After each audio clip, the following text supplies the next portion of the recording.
அல்லாஹ்வின் தூதர் முஹம்மத் நபி அவர்கள் கூறியதாக அபூ ஹுரைரா அவர்கள் கூறியதாவது, ஒரு நாள் மக்கள் முன் வந்திருந்தார்கள். அப்போது ஒரு மனிதர் அவர்களிடம் வந்து, அல்லாஹ்வின் தூதரே, ஈமான் என்றால் என்ன? அல்லாஹையும் அவனுடைய வானவர் மலக்குகளையும் அவனுடைய வேதத்தையும் அவனது சந்திப்பையும் அவனுடைய தூதர்களையும் நீங்கள் நம்புவதும் மரணத்திற்கு பின் இறுதியாக அனைவரும் உயிருடன் எழுப்பப்படுவதை நம்புவதும் ஆகும். மீண்டும் அவர், அல்லாவின் தூதரே, இஸ்லாம் என்றால் என்ன என்று கேட்டார்.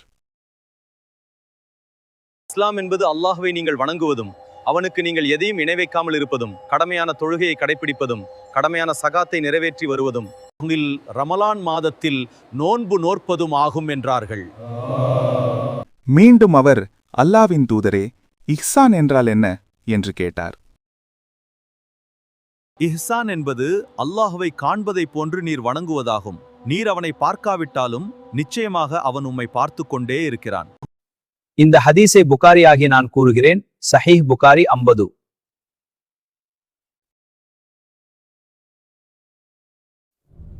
இஸ்லாத்தை அறிந்து கொள். இந்த சேனலை சப்ஸ்கிரைப் செய்து நன்மைகளில் பங்கு பெறுங்கள். மீண்டும் அவர், அல்லாஹுவின் தூதரே, மறுமை நாள் எப்போது என்று கேட்டார். மீண்டும் அவர், அல்லாவின் தூதரே, இஸ்லாம் என்றால் என்ன என்று கேட்டார்.